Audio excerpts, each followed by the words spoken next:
আমি মোহাম্মদ আবু আরিফ আমার কোচ আলামিন মোহাম্মদের নিকট সশ্রদ্ধ চিত্তে শপথ করিতেছি যে, আমি এজেন্ট নিয়োগ ও নিবন্ধন প্রবিধানমালা 2021 প্রবিধান 9 এর বর্ণিত আচরণবিধি মানিয়া চলিব।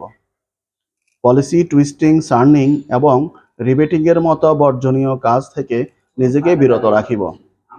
পেশাদারিত্বের সাথে গ্রাহক সেবা দিতে এবং নবায়ন প্রিমিয়াম আনিতে সর্বদা সচেষ্ট থাকিব। বীমা শিল্পের ভাবমূর্তি ক্ষুণ্ণ হয় এমন কোনো কাজ করা থেকে নিজেকে বিরত রাখিব। অসুস্থ প্রতিযোগিতা থেকে নিজেকে বিরত রাখিব এবং সামাজিক মাধ্যমে বীমা সচেতনতা তৈরিতে সচেষ্ট থাকিব।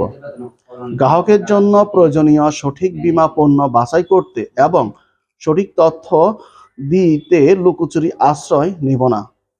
সকল বীমা পণ্য সম্পর্কে সঠিক জ্ঞান এবং প্রশিক্ষণের মাধ্যমে নিজেকে দক্ষ করতে সর্বদা তৎপর থাকিব। গ্রাহকের তথ্য এবং অর্থ হচ্ছে আমানত। গ্রাহকের প্রয়োজনীয় তথ্য গোপন রাখিব এবং অর্থ আত্মসাৎ থেকে নিজেকে বিরত রাখিব। হে প্রভু, আমাকে শক্তি দিন, আমি যেন আমার অর্পিত দায়িত্ব পালন করে উন্নত বাংলাদেশ বিনির্মাণে গুরুত্বপূর্ণ ভূমিকা রাখতে পারি। আমিন।